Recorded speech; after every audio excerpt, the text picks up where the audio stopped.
പുറപ്പാട് അധ്യായം 1. ഈജിപ്തിലെ അടിമത്തം.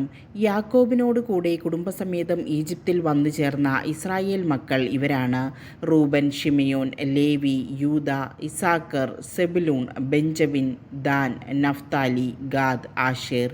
യാക്കോബിൻ്റെ സന്താനങ്ങൾ ആകെ 70 പേരായിരുന്നു. ജോസഫ് നേരത്തെ തന്നെ ഈജിപ്തിൽ എത്തിയിരുന്നു. ജോസഫും സഹോദരന്മാരും ആ തലമുറ മുഴുവനും മരിച്ചു. എന്നാൽ ഇസ്രായേലിൻ്റെ സന്താന പരമ്പര വർദ്ധിച്ചു, വളരെയധികം ശക്തി പ്രാപിക്കുകയും രാജ്യം മുഴുവൻ വ്യാപിക്കുകയും ചെയ്തു. അങ്ങനെയിരിക്കെ ഒരു പുതിയ രാജാവ് ഈജിപ്തിൽ ഭരണാധികാരിയായി. അവന് ജോസഫിനെ പറ്റി അറിവില്ലായിരുന്നു. അവൻ തൻ്റെ ജനത്തോട് പറഞ്ഞു: നോക്കുവിൻ, ഇസ്രായേൽ ജനത്തിൻ്റെ എണ്ണവും ശക്തിയും നമ്മുടേതിനേക്കാൾ അധികമായി വരുന്നു. ഒരു യുദ്ധമുണ്ടായാൽ ഇവർ ശത്രുപക്ഷം ചേർന്ന് നമുക്കെതിരായി പൊരുതുകയും അങ്ങനെ രാജ്യം വിട്ടു പോവുകയും ചെയ്തേക്കാം. അതിനാൽ അവർ സംഖ്യയിൽ വർദ്ധിക്കാതിരിക്കാൻ നമുക്ക് അവരോട് തന്ത്രപൂർവം പെരുമാറാം. അനന്തരം അവരെ കഠിനാധ്വാനം കൊണ്ട് ഞെരുക്കാൻ ക്രൂരന്മാരായ മേൽനോട്ടക്കാരെ നിയമിച്ചു. അങ്ങനെ ഇസ്രായേൽക്കാർ ഫറവോയ്ക്ക് വേണ്ടി പീത്തോം, റംസേസ് എന്നീ സംഭരണ നഗരങ്ങൾ നിർമ്മിച്ചു. എന്നാൽ പീഡിപ്പിക്കുന്തോറും അവർ വർദ്ധിക്കുകയും വ്യാപിക്കുകയും ചെയ്തുകൊണ്ടിരുന്നു. ഈജിപ്തുകാർ ഇസ്രായേൽ മക്കളെ ഭയപ്പെട്ടു തുടങ്ങി. അവരെക്കൊണ്ട് നിർദ്ദയം അടിമവേല ചെയ്യിച്ചു.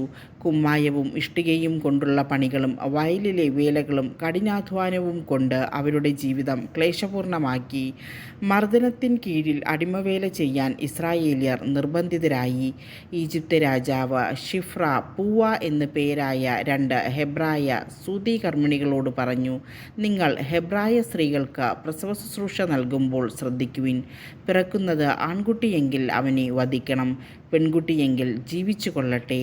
എന്നാൽ ആ സൂതികർമ്മിണികൾ ദൈവഭയമുള്ളവരായതിനാൽ രാജാവ് പറഞ്ഞതുപോലെ ചെയ്തില്ല. അവർ ആൺകുട്ടികളെ ജീവിക്കാൻ അനുവദിച്ചു.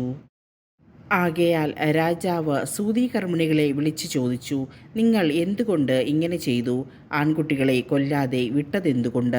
സൂതികർമ്മിണികൾ ഫറവയോട് പറഞ്ഞു: ഹെബ്രായ സ്ത്രീകൾ ഈജിപ്തുകാരികളെ പോലെയല്ല. അവർ പ്രസരിപ്പുള്ളവരാകിയാൽ സൂതികർമ്മിണി ചെന്നെത്തും മുൻപേ പ്രസവിച്ചു കഴിയും.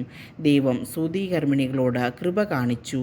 ജനം വർദ്ധിച്ച് പ്രബലരായി തീർന്നു. സൂതികർമ്മിണികൾ ദൈവഭയമുള്ളവരായിരുന്നതുകൊണ്ട് അവിടുന്ന് അവർക്ക് സന്താന പരമ്പരകളെ പ്രദാനം ചെയ്തു.